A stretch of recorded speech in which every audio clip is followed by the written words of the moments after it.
Together we are but first coffee. Susie's just our host, but what matters most is we are a team. Together we are all safe here, and so are you.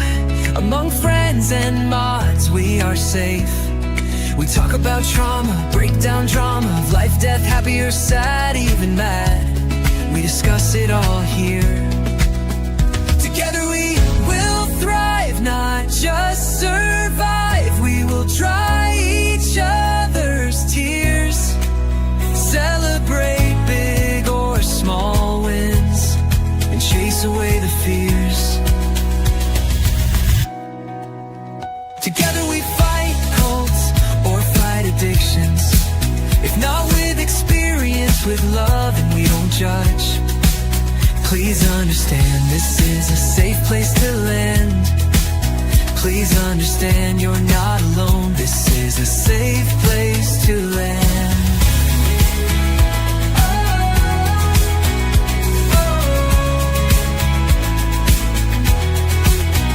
Together we thrive, not just survive.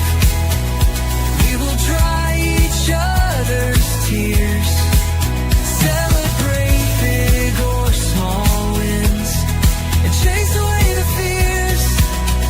Because we are but first coffee, and Susie welcomes us all here.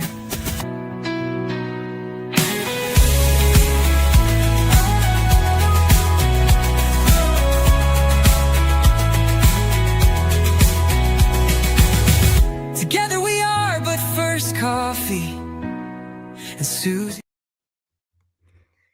Hi, everybody. It is good to be here. I am a little I don't know, nervous about tonight's. I just want to do it justice. I want to do a lady that deserves justice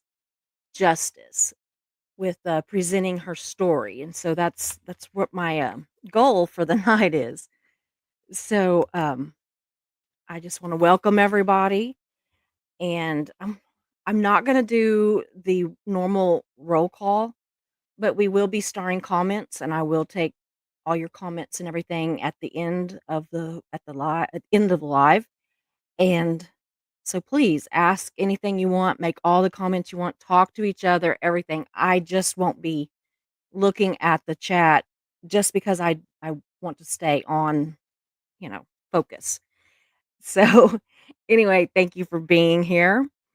We are recording this on what is the 30th anniversary of the death of what actually, in my opinion, was a slow, torturous murder of a 36-year-old woman from the Dallas, Texas area named Lisa McPherson.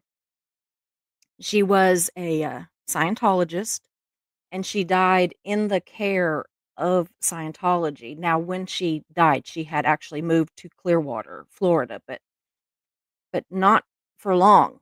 So, yeah, it was just very quickly that things went very wrong.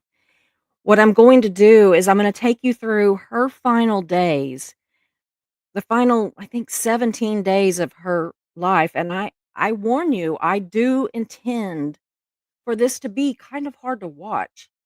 I have put a trigger warning on it.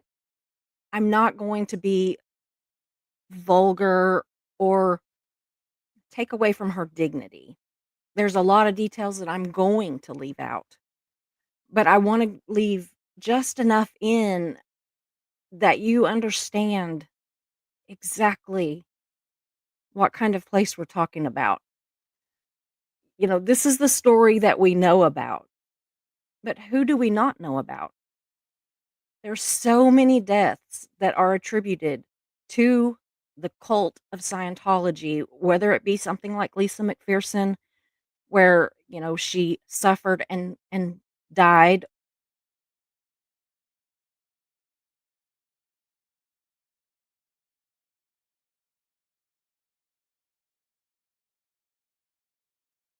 Sorry. I don't know what's going on. So, I want it to be hard to watch, but not so hard that you can't. I do warn you, I will be showing autopsy photos. I will warn you before I do it. And I'm not showing any that are gruesome or, again, take away her dignity. What I will show are the bruises and the bites, bug bites, because they say that she died of dehydration, and I don't know. I've been extremely dehydrated before and ended up in the hospital, and I didn't look like this. So that's the only reason I show it. I'm not doing it for any kind of gratuitous reasons. So, anyway, the cult of Scientology, in my opinion, stole her voice along with her life. So, let's get started on this. Okay, and I did write it down because a lot of it I'm going to have to read because I'm reading the actual logs from the Sea Org members that were taking care of her. And I will warn you that the grammar's not good. I mean, it's you can tell what they're saying, but it's not the easiest to make out sometimes. So, um anyway, so in 1994, Lisa McPherson, a longtime Scientologist, moved from Dallas to Clearwater, Florida. I wrote Texas of all things. Ugh.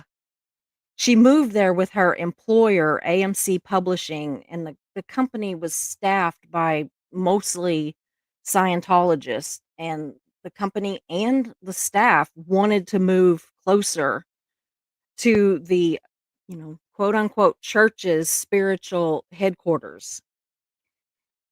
Now, I am gonna show you this picture. This is not at all graphic, I will warn you before. I have a total of 4 slides, and this is the first, and so the others don't come till later. This is Lisa. This is different pictures that they have of her. This is the Lisa McPherson that her family remembers that left for, for Clearwater, Florida. This is what they let that what left them, what went to Clearwater. She was the only Scientologist in her family. The family was not Scientologists. It's not really known if they were in support of it. I'm gonna say probably not in huge support of it because nobody else was.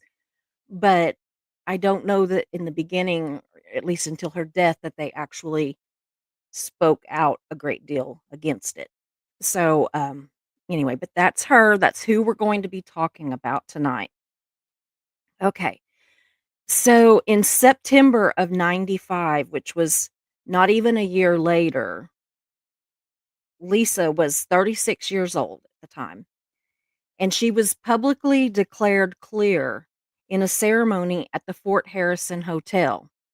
In clear in Scientology speak basically is a state in which Scientologists are said to be free of inhibitions caused by engrams, which are painful images in their subconscious. Now, these engrams can be from that life or from millions of other lives that they believe that they have led. So it's kind of a big deal in Scientology to actually, declare that you are clear. Um, There's a whole lot of I'll go into it on other shows about how ridiculous it is and how easy it really would be if they just knew what to say, but to as for tonight, for her, it was a huge deal, and they made a big deal out of it. They had a big ceremony. I'm sure there were others also, but, it was a big deal, okay? And she was happy and healthy, and everything was great as far as anybody could tell, okay? So, I did want to mention that in her last 5 years of life, that Lisa, who was not a wealthy woman at all, had spent $175,000 on Church of Scientology auditing in order to try to get to the state of clear, and had finally done that. So, I wondered what that would amount to in today's, currency, and when I looked it up, it was somewhere in the middle of a quarter and a half of $1 million, which is a lot if you think about she's just a normal person. She's not one of the wealthy people. So, in 5 years to have spent $175,000, I mean, that's probably a I don't know how she was living, honestly, how she was, paying any bills or anything. So, 2 months after Lisa was declared clear, okay, and to be clear, she had to be what Scientology considered, like, at her absolute best. She was, you know, completely healthy, completely sound mind, completely everything. They make the able more able, and so that's what they were doing with her. She was made more able. She was at the height of everything at that point, she everything. So, anyway, so she this 2 months later after this being declared clear, she was involved in a very minor traffic accident, not hurt, nothing, okay?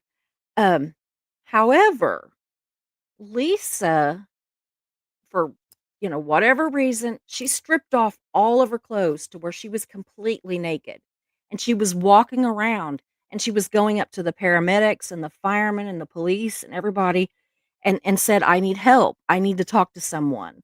I need help." So, she was taken into the Morton Plant Hospital for a psychiatric evaluation. Now, she later had told them whenever they did, they were taking her to the hospital, that the reason that she'd stripped her clothes off was that she knew that if she did that, that they would pay attention to her and that they would take her in to where she could talk to somebody. So, 2 months after being on top of the world, she was so distraught over I don't know what. She's not here to be able to tell us, but she was so distraught over something that she was having an absolute mental break, bad and knew it. So she had some clarity in there that she knew she was. So that tells me that had she gotten help when she was beginning this psychotic break, but was still clear enough to know, and I don't mean clear like going clear, I just mean clear headed enough to know that it was happening. That had she gotten help, there's every indication she would be here today and we wouldn't be doing this show, or we might be doing a show about how she got out of Scientology. It could be a completely different show. So anyway, she was taken to the Morton Plant Hospital for psychiatric evaluation, but within just no time at all, guess who shows up? Members of the cult, OSA. They come to get her. They show up in mass and they talk to her, and she ends up signing herself out of the hospital against all the doctor's advice, and apparently didn't look happy about it, but looked more scared. So anyway, these OSA, church members, whatever, they took her to the Fort Harrison Hotel where they said that she was being um checked in there for rest and relaxation, that she just needed to rest, that, you know, everything would be fine. And honestly, I don't know, maybe if everything, on the outside looking in, maybe I can understand where somebody might think she's just really stressed over something and we're just going to let her rest, right? And maybe she thought that. Maybe she thought I just need rest. That's all just my opinion. We don't know. But we do know what happened after that. So, supervising her, if you can call it supervising, her medical care was Janice Johnson, who was not licensed in the state of Florida to practice medicine at all, and she had her license restricted in Arizona. So she really wasn't supposed to be practicing medicine at all, and honestly, she really didn't. Very seldom did she check on Lisa. She just heard through these people that she had watching Lisa what her condition was, and she would tell them what to do. But it wasn't a hands-on kind of deal. I mean, she did see her, but not often. But in 17 days from the day that she had that very minor car accident, she was dead. But in those 17 days, the Sea Org members that were taking care of her did keep a log, and that's what I'm gonna read today. Now, again, I have omitted some of the details that I think would be, either just a little too much or would harm her dignity. There's just some things that we don't know. I just mainly left in stuff that talked about the condition that she was in or her behavior, that kind of thing, but there are some things that I've left out, some but not days. I have every day that they charted, I'm gonna mention it. So, anyway, on November 18th.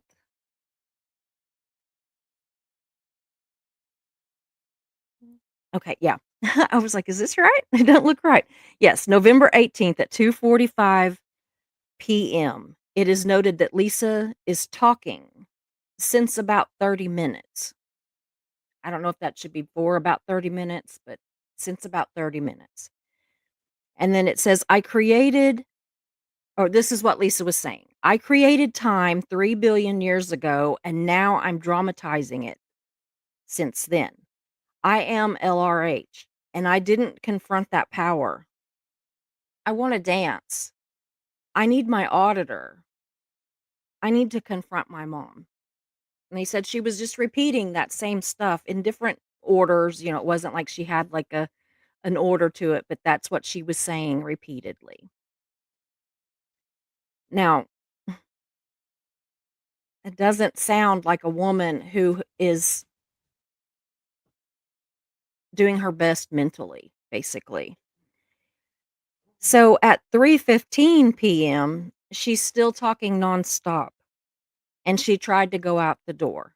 Now, at this point, I want you to realize there is somebody in with her, normally a female, that is in with her, but they are not speaking to her. If she talks to them, they do not answer.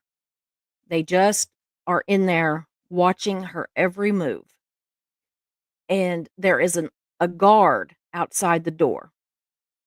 Does that sound like rest and relaxation? 'Cause it doesn't to me. I would not be very restful or relaxed if I was in a room and there was some person that I don't know in there with me, and all they were doing was just staring at me, watching everything I did, and somebody outside the door guarding it, making sure I don't leave the room. But, you know, they're a church. In my opinion, it was clear at this point that Lisa was suffering some sort of a mental, psychosis, and I just cannot help but wonder what caused her to go from absolutely declared clear to this in 2 months. And honestly, even more so that in this, in 24 hours, she went from having a car accident that she was clear enough headed to know that, "Hey, if I strip off my clothes and say I need to talk to somebody, they're gonna let me talk to somebody. I'm gonna get some help." And yet 24 hours later, she's talking out of her head, just jabbering all the time. Clearly, clearly, this was beyond rest and relaxation. This was beyond what any church should ever attempt to handle.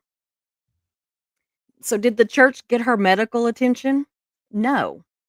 If they had, perhaps we would be here telling a completely different story. Like I said, maybe we'd be telling her exit story. Now, November 19th. This afternoon, Lisa walked like a robot. And then it says, "What is new?" If she starts talking, she talks and stares at one spot. She also tries to push buttons on me. I don't know if that's like she tries to push my buttons kind of a thing. And then it says what she never did before. So I guess she didn't try to push buttons before. I don't know. She says that I am her and that she is controlling my body. And she kissed me on the mouth. Once I let her sit outside for 5 minutes. Now, keep in mind that for the last 17 days of her life, this is the only mention of her being able to go outside of that room at all. But she got out there and I guess, she was acting out and so 5 minutes was it. She was talking out of her head and, kinda acting up, so they took her right back in.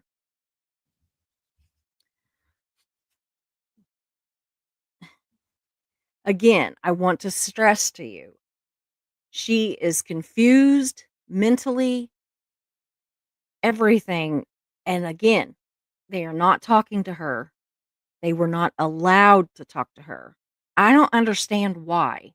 And again, that's another one of those things that it's not explained. You know, Church of Scientology doesn't ever explain anything. They never defend, they always attack. So the woman that was with her goes on to say she took my arm, sorry, and put it on her tummy and then went with her tongue over my face. I brought her back to bed. So, she licked this woman's face. I'm think bless her heart, I'm not laughing at her, I swear to God. It's that nervous kind of deal, but kind of the ridiculousness that this is going on, and yet this quote unquote church still thinks that they're the ones to help her. It's because they are so against any kind of psychiatric care that they think they can just have her there and give her vitamins and that she'll get over this.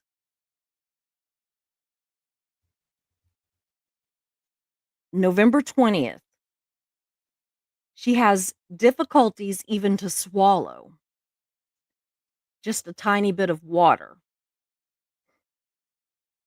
We're what, 3? Yeah, 3 days in, and she already can't swallow?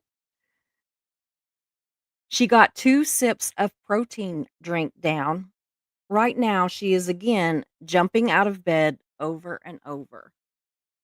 So now it has moved from being a simple mental psychosis that she's having to there's clearly a physical problem on day 3,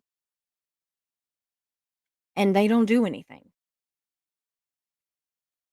Absolutely nothing. Okay. November 22nd, and yeah, they skipped a day. I didn't leave that day out. They didn't chart on that day, or they removed it. We don't know. I went into the room. She was totally type 3. Now, in Scientology, that means that she was psychotic or even a potential trouble source.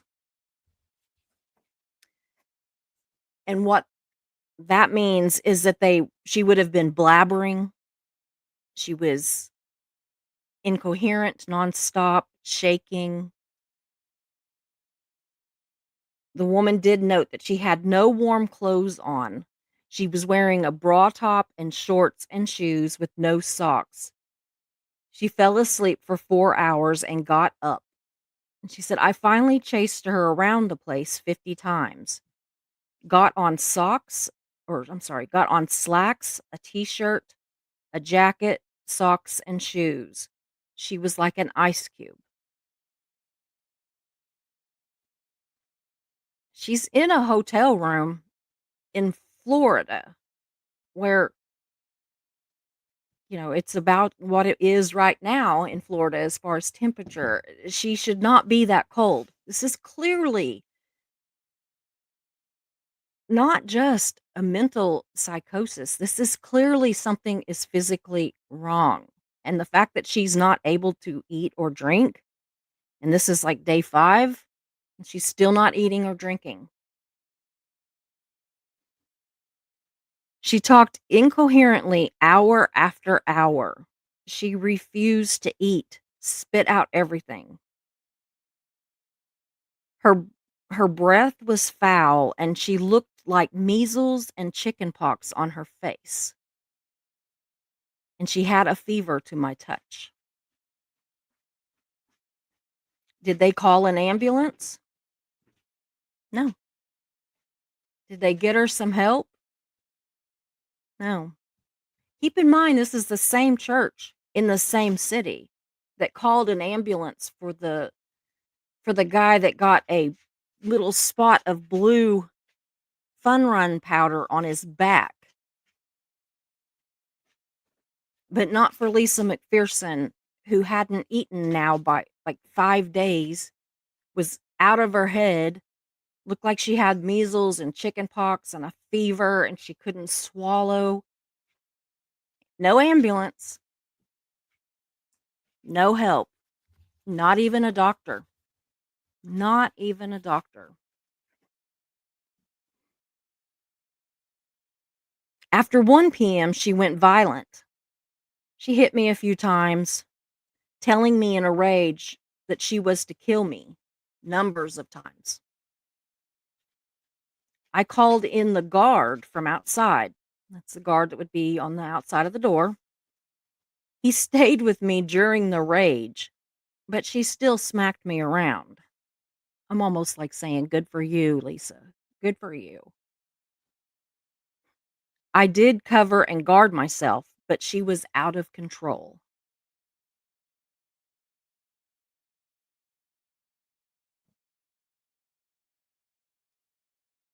And then was I right on that timeline? Hold on just a second. I'm sorry. Yeah, I am. November 30th. There's 8 days missing.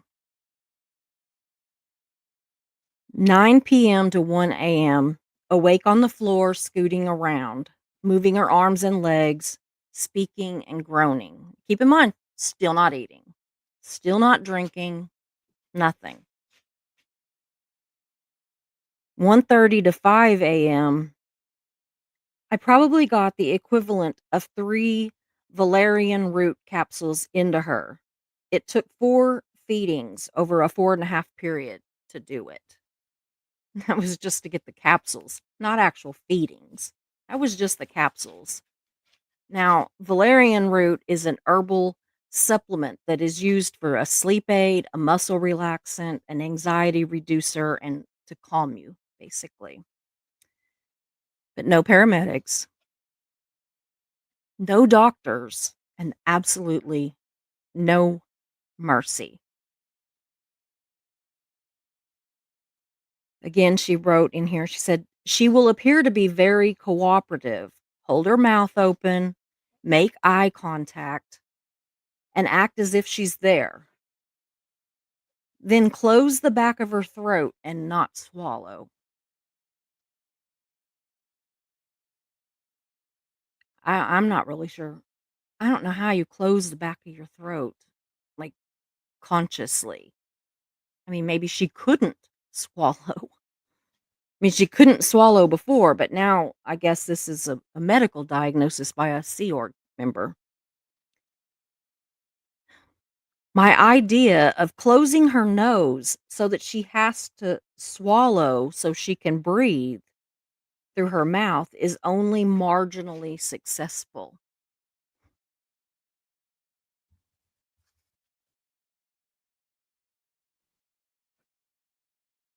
9:15 a.m. I got a small amount of the banana and shake mixture into her and about an ounce of tea.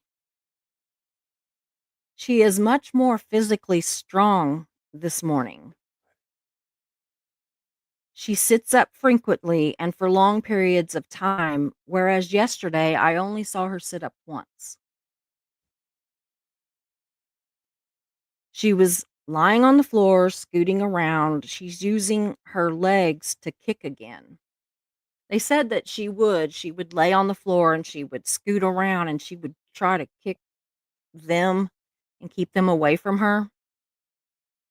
But it says yesterday it wasn't much of a threat.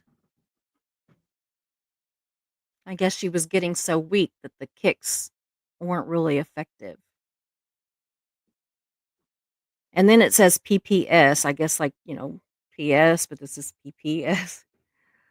Lisa has come uptone. Now, in Scientology speak, uptone means that they are operating at a higher emotional tone level. And so to be uptone, it kind of means that they are positive, they are energetic, cooperative, emotionally stable, spiritually lighter, and more rational. And yet, she's lying on the floor trying to kick them. She won't swallow. She's, moaning and groaning. Does that sound like she's uptone? Not to me.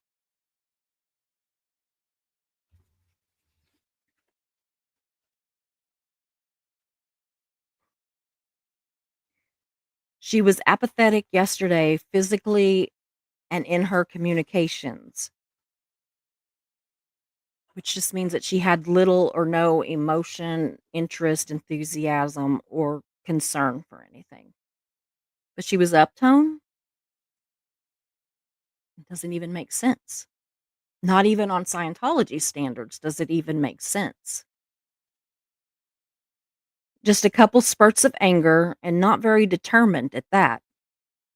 Well, yeah, she's like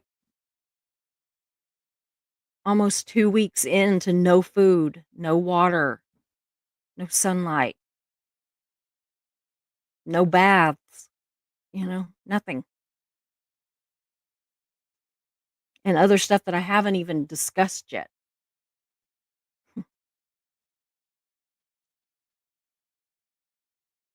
It says this AM, and I want you to remember that this is when she was described as being uptone and that, she was all those great things that is, right? She is deliberate and nasty and even evil.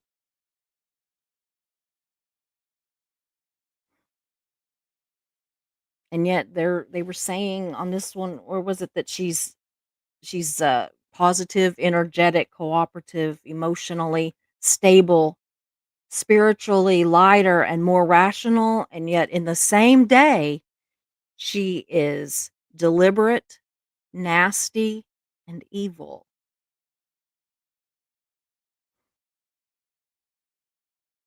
Make it make sense. December 2nd, 1 a.m. to 3 a.m. I gave her 4 valerian root capsules, 4 Orienthane, and she says, "I'm not positive of the name. I haven't seen the bottle, but it's one of the herbal sleeping preparations and approximately, 6 ounces of cow mag." That's a lot to drink, considering that's probably more than she's gotten at any other time in this ordeal. She has gotten drowsy from time to time, but at 3 a.m., she is still awake and talking. And yet, no doctor, no nurse, no paramedics, nothing. We also cut her fingernails. This will reduce the risk of scratches to herself and us. She has scratches and abrasions all over her body, elbows, and knees. She has pressure sores. None of them are open. and none of them look infected.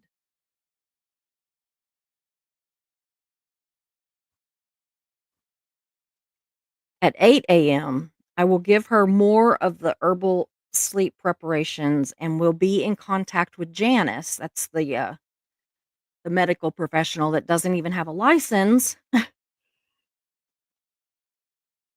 about other measures to ensure that she gets some serious sleep tonight. We're not worried about the fact that she's not eating, that she can't eat. We're not worried about the fact that she can't sleep and that she's talking out of her head and that she's like, you know, evil. We're not worrying about any of that, but we're going to make sure she goes to sleep.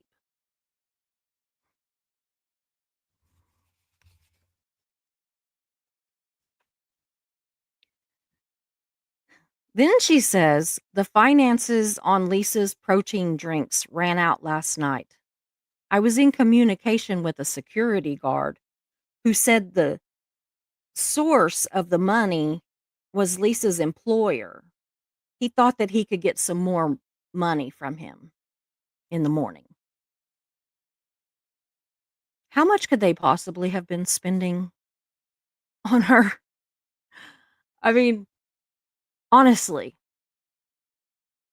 if you can't afford to house somebody and give them real care, then don't. But no, Scientology was so scared of her going and getting psychiatric care. I don't know. My opinion is why? What were they so afraid of? I don't know. And why was a security guard aware of her finances? I mean, really, think about that. One of these little security guards that you see on the protest videos that are running around on a bicycle or standing outside a building or something, playing rent a cop kind of deal. I'm not talking about the actual police officers. I'm talking about their little security guards. He's the one that was in charge of her finances and getting more from Lisa's employer.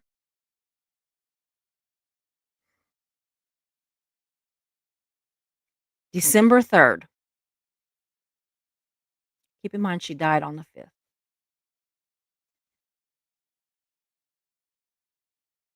11:30 a.m. Tried to feed her again, but she wouldn't take anything. She thought that we were psychos or the enemies who wanted to kill her. Well, I imagine that after 2 weeks, a little over actually, that she probably is, if she wasn't already, she would definitely be talking out of her head, confused, delirious, if she's had no food or nearly, no drinks or nearly, um, nothing measurable really except for the ounce on that one day and the 6 ounces another day that I saw on the logs. So, I mean, other than that, it was a couple of sips here or there.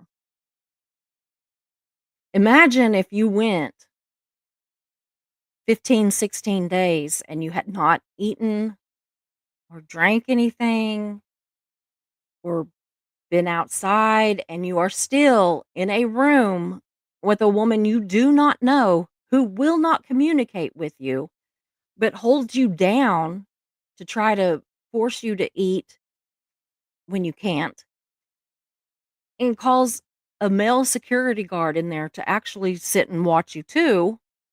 There was a lot of talk about how they held her down and everything too, and that she would try to bite them. And again, she would be unclothed and I don't know. I mean, was she wrong? Aren't they kind of in a way psychos that are trying to kill her? I mean, I know they're not, but I can absolutely understand where she was coming from, especially the fact that nobody would even speak to her. That's inhumane. If I found a dog that had been hit by a car on the side of the road and was dying, I would be speaking to it, trying to comfort it. No, not here.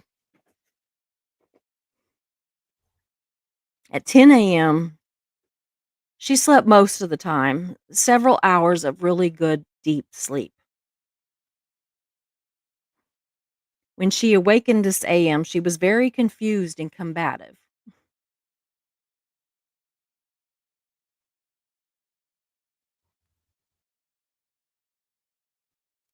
2 p.m. appears to be awakening. She has tried to stand several times, but she isn't strong enough yet. What do they think is going to make her get strong? She's not eating. She's not drinking. You're not giving her any kind of medication. She looks like she's got the measles and the chicken pox.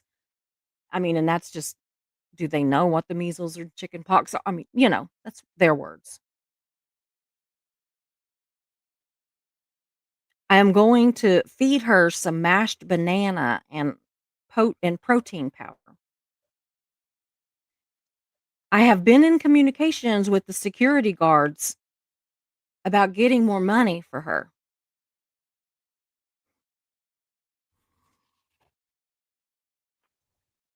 At 3 p.m., so that's an hour later, she's resting now. She originated that she knows that we are trying to help her, although she doesn't know our names and we don't talk to her. She doesn't even know.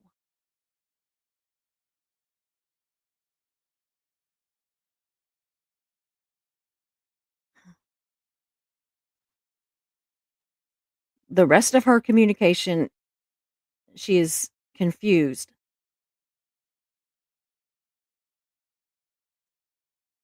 She's had a couple ounces of water. Body wise, she's very restful and gentle. I mean, just a little bit earlier, she was combative, but she has tried to stand a couple of times, but she isn't strong enough. In a hospital, they would have, first of all, she would have been eating and drinking, or they would have given her food through a stomach tube or, something. But they would have also been getting her up and helping her to walk and moving her muscles around, moving her legs and everything. I've been in the hospital and not able to get up, and they don't just let you lay there. They, especially on the floor a lot of this time, they do things to help you gain strength.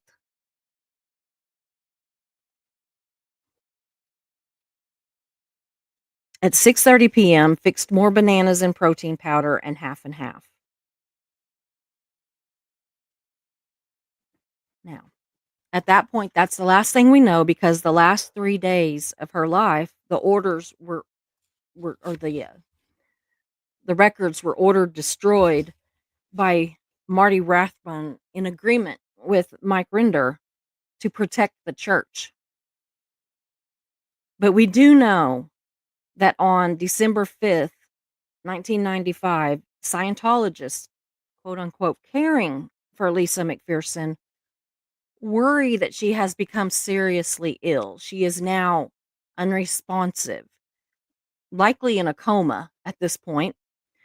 So they drive her to a hospital in Newport Richey, which is 45 minutes away. They drive past 4 closer hospitals so that she can be seen by Dr. David Minkoff, who's a Scientologist.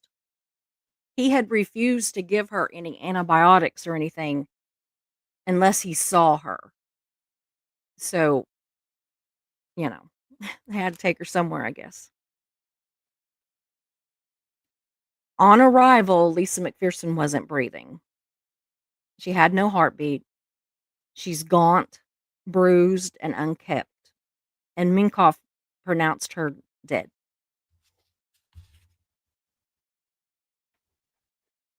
There was no local obituary, no public police report about her death.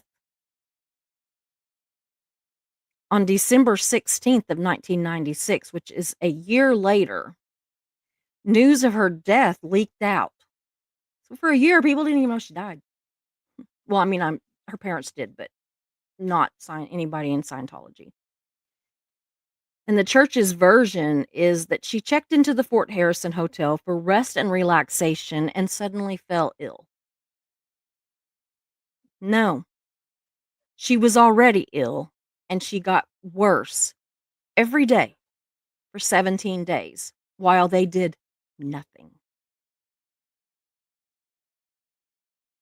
In January of 1997, again, another year, a little over, the Pinellas Roscoe State Attorney's Office and the Department of Law Enforcement joined Clearwater Police in the investigation.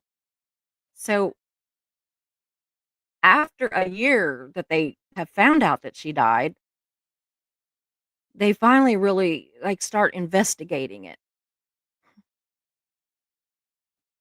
The medical examiner, Joan Wood, tells reporters that there is no way that McPherson suddenly fell ill.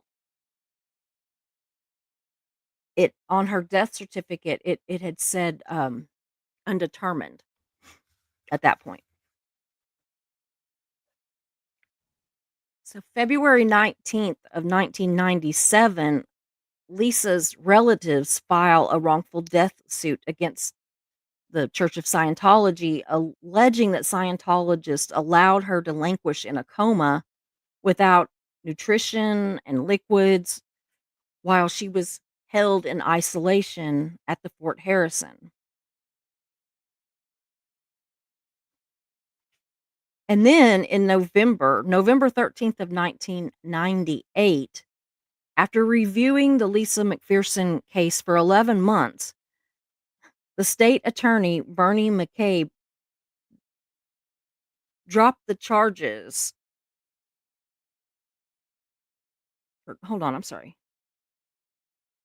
No, he filed. Yeah, I'm sorry. I can't read my own writing. He filed charges against the Church of Scientology for 2 felony counts of practicing medicine without a license and abuse of a disabled adult. Okay. She wasn't disabled when she went in there. If she became disabled, it was because of their lack of treatment on her.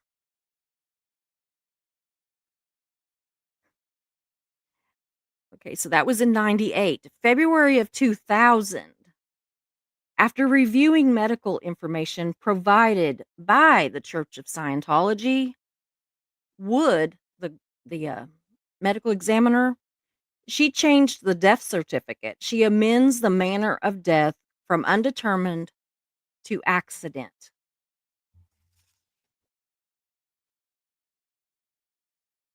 On June 12th of 2000, with his review complete, McCabe drops the charges against Church of Scientology. Now, in his defense, when the medical examiner said that the cause of death was an accident, that took it, he couldn't do anything else. He can't charge them with an accident, like that they accidentally did anything. So it was kind of out of his hands, but still.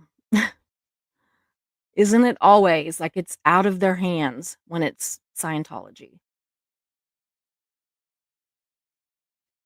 On May 26th of 2004, the Church of Scientology and the estate of Lisa McPherson reached a settlement, the terms of which are confidential. Now, y'all, I am going to show you now the autopsy photos that are the least graphic, but I just want to give you an idea of the shape that she was reduced to. The We saw the pictures of what she looked like and I will show some of that later too, but I wanna show these, and it's just one slide that's got a few pictures on it, and they are the least of the graphic. I'm not trying to upset anybody. These are the bruises.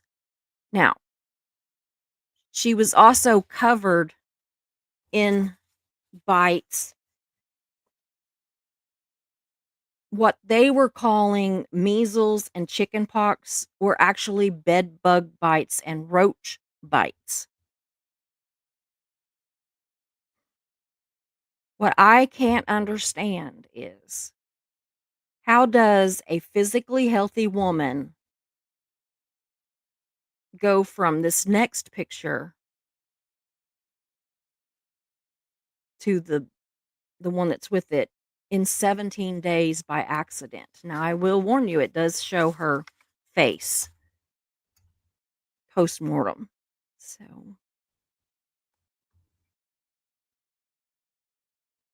this was 2 months apart.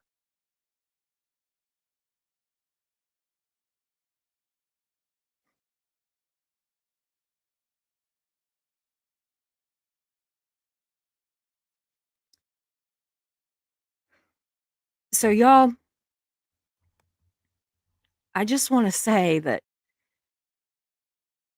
when you see the protesters out there protesting Scientology, or when a judge asks somebody like Aaron Smith Levin what his beef with Scientology is, remember that face. Those faces of the same woman 2 months apart. She was tortured, y'all. I don't mean that they physically tied her up and, shoved stuff under her nails. That's not the kind of torture I'm talking about. I'm talking about it was inhumane what was done to her. I mean, they basically starved her to death by not getting her help. A hospital could have fixed that. She could have been fed. She could have been given fluids. If they had just left her alone and not went in there. Now, I want you to also keep in mind that Mike Rinder said himself that he didn't know about cases of child molestation because he was so busy trying to fix the Lisa McPherson case, trying to shut that down. That's all he was able to work on. And so he didn't know, which I call bullshit on. He knew everything that was going on. And any of the former Scientologists will tell you that. As head of OSA, he knew exactly what was going on.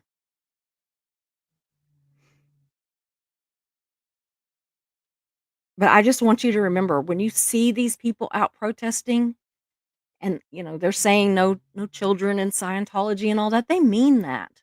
But they're also protesting for people like Lisa McPherson and Whitney Mills. Whitney Mills, who set herself on fire and then shot herself.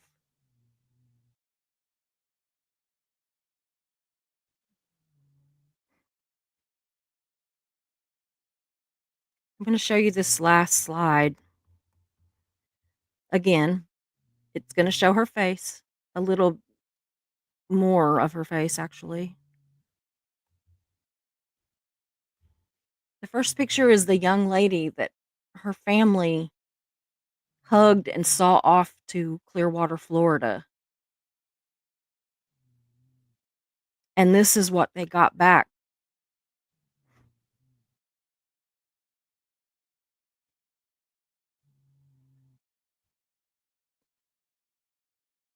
But it was an accident. If it had been a car accident, if she had fallen or something, this was no accident. Absolutely not. This poor woman.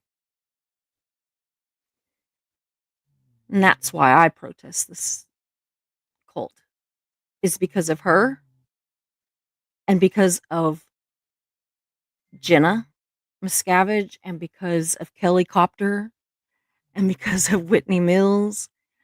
And I could go on and on and on and on. But whenever you see those protests and stuff, I just want you to realize that this is what they're protesting. They don't have a beef with Scientology.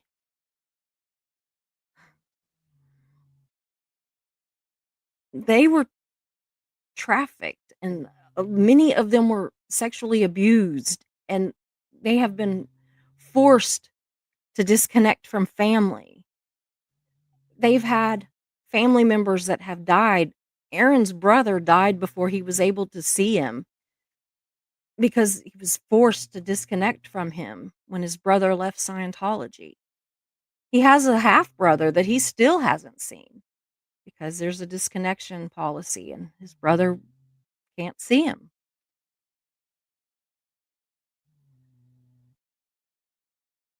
Aaron's wife, Heather, she doesn't see her family, her parents, her siblings, their wives, their children.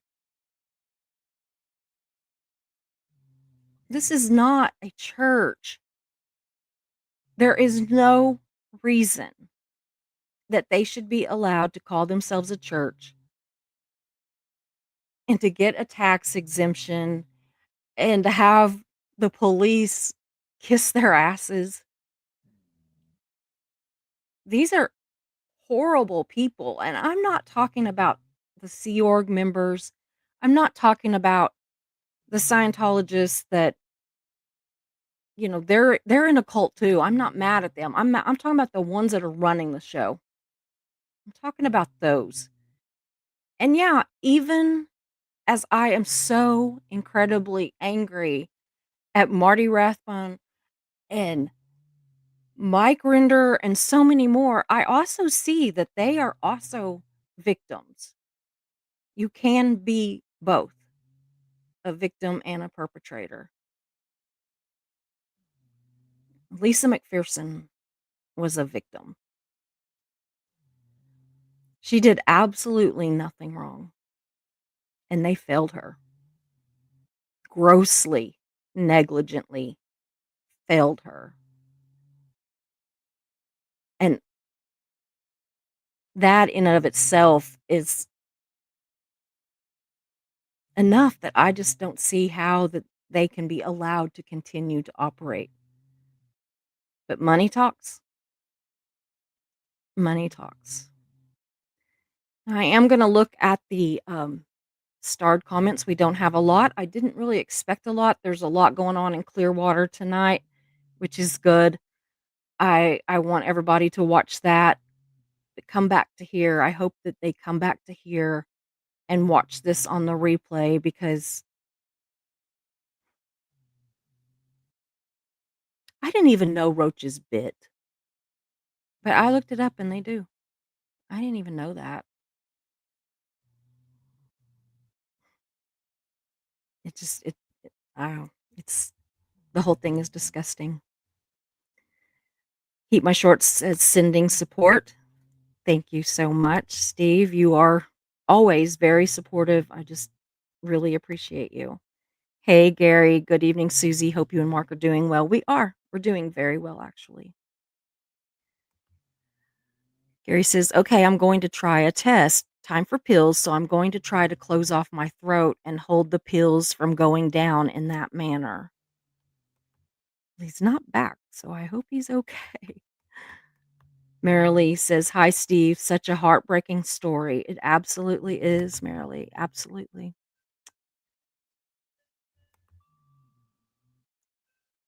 He says, yes, it is so sad. The poor young lady and her poor family.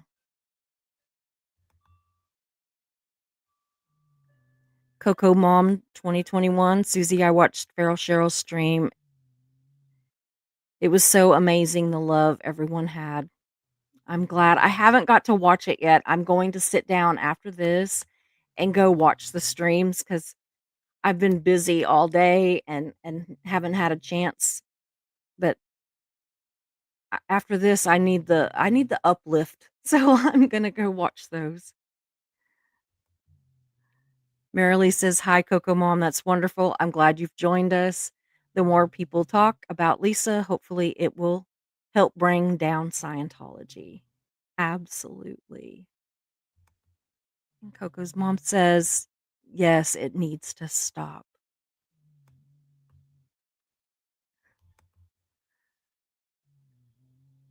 Yeah, I it's hard, isn't it, Gary? I don't know that I have necessarily sympathy. I understand that in some ways that they were also victims, but they both could have done a lot even once they got out, and they failed in that. And so I on one hand want to give them some grace, on the other I'm like, you know, it's just not there. I sorry.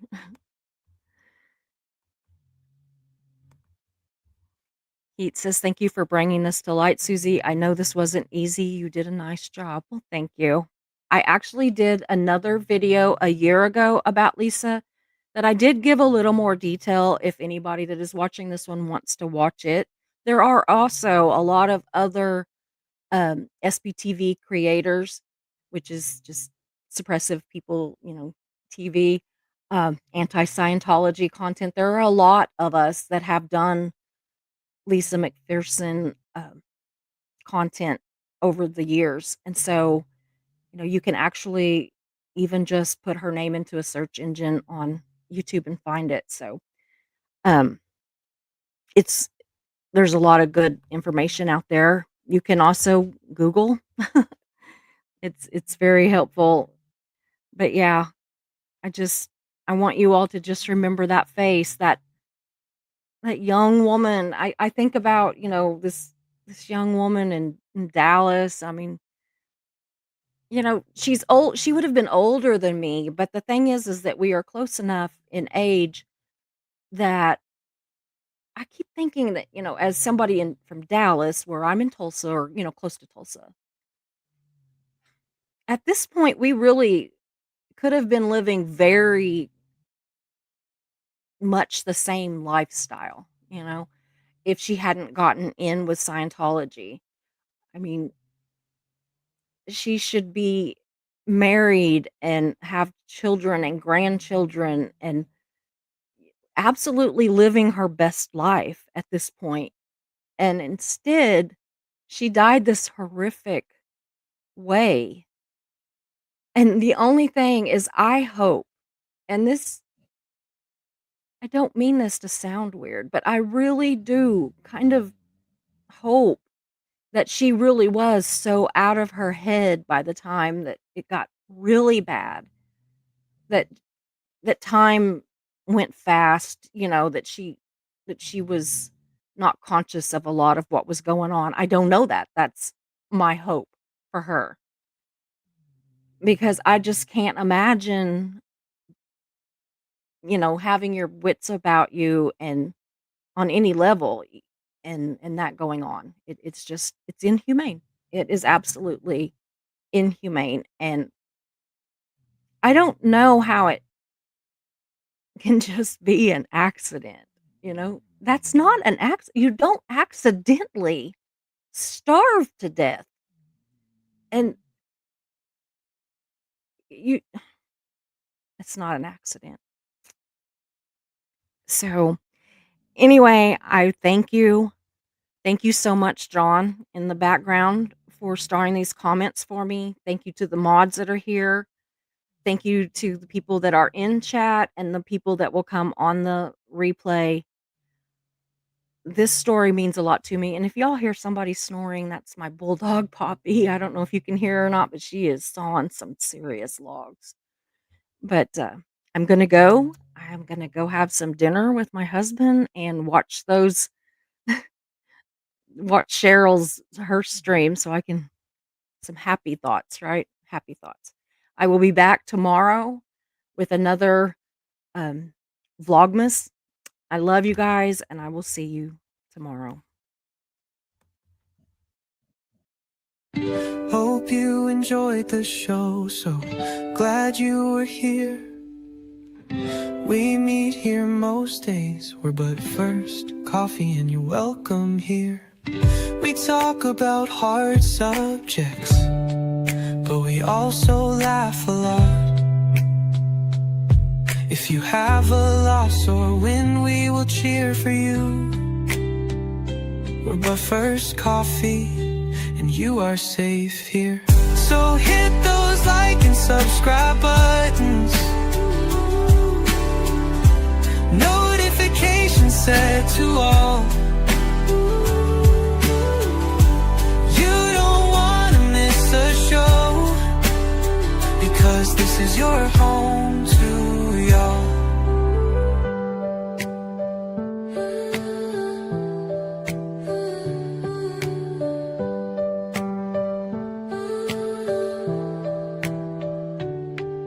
So hit those like and subscribe buttons, notifications set to all.